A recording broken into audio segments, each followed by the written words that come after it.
Over the past decade, the Miami Hurricanes have been a team who have built many talented NFL prospects, from Jimmy Graham to Calais Campbell, but Miami has failed to be dominant in college since 2003. And while their 2019 season fell short of expectations once again, they had a very bright spot on their roster as their star edge rusher, Gregory Rousseau, managed to end the season with 15.5 sacks and 2 forced fumbles on the year. Then, Hurricane fans had even more reason to be excited with the transfer announces from D'Eriq King, the quarterback from Houston, and Quincy Roche, the edge rusher from Temple. But thanks to COVID, college football teams had no idea if they would even have a season in 2020, and this ended up sending several players, such as Gregory Rousseau, to the NFL, as many prospects opted out of the upcoming 2020 season.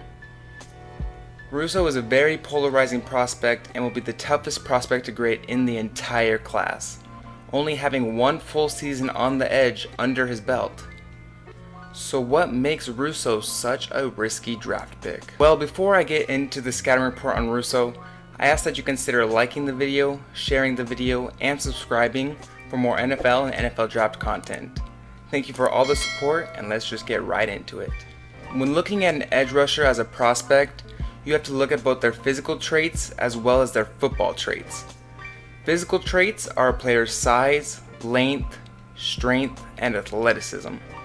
And on the other side, football traits are a player's film and how talented they are at their position. Now, when it comes to Gregory Rousseau, you can't deny his physical capabilities. Not only does he have good size and great arm length for the NFL, but he shows the ability to win with his strength pretty often, which allowed him to be more dominant in college. The only physical trait you can count as a negative would be Rousseau's athleticism. While he played safety in high school and has some solid speed, he doesn't show that initial burst of speed to be a huge outside threat like Chandler Jones, for example. This could be something he improves, however, and altogether, Gregory Rousseau's physical traits make him a prospect with a very high ceiling, especially in the correct scheme. Miami ran a ton of plays that had Gregory Rousseau rush inside and move from the edge to attacking the interior line. When he did this, Rousseau showed the ability to stop a scrambling QB or stop the run game just as well as when he was on the edge.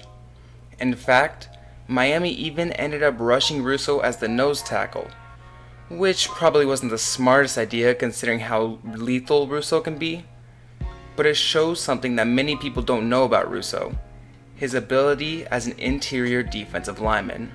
When the average football scout sees edge rusher listed for Rousseau, they'll think 4-3 defensive end or 3-4 outside linebacker.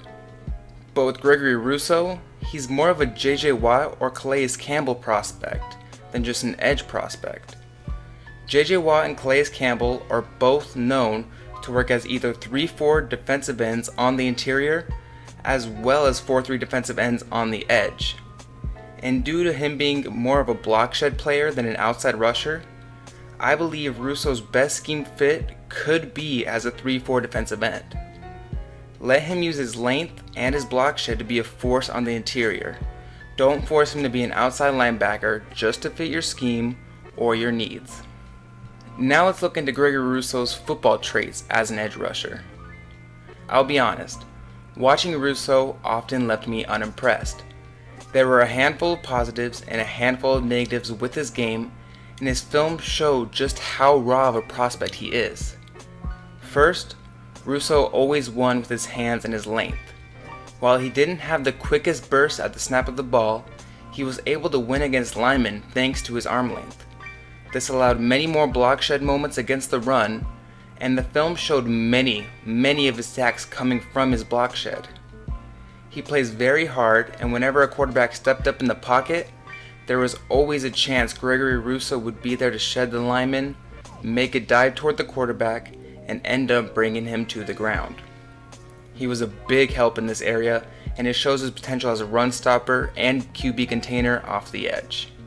While this gives Rousseau a base floor, you'd think his 15.5 sacks would only show how much of a threat Rousseau is against the pass.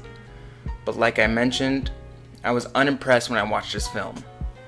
Even Rousseau's game against Florida State, where he managed 4 sacks in that one game alone, left me desiring more from the film.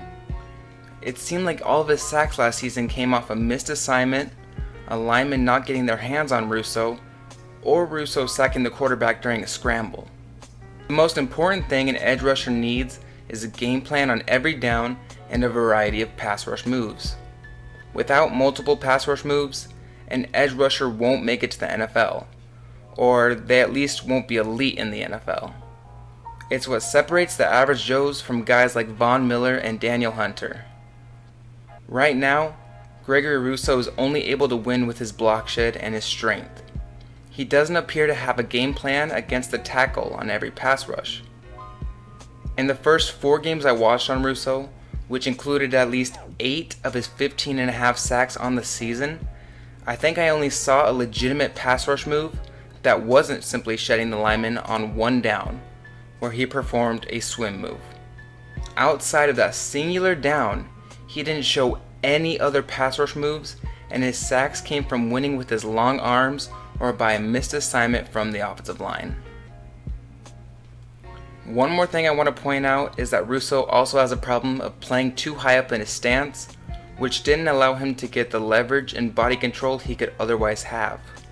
But again, he's still new to the position, and I believe this is something an NFL coach can easily clean up. But Rousseau plays hard on every down, and he has the physical tools to become great.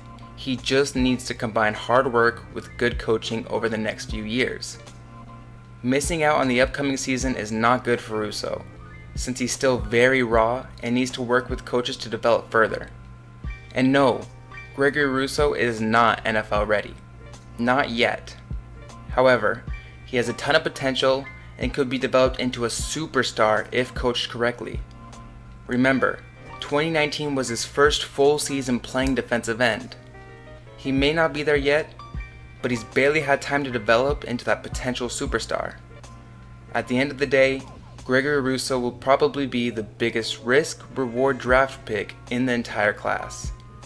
Whatever team drafts him has to believe in Rousseau's work ethic, because if he's willing to spend time learning pass rush moves, he will be a great draft pick.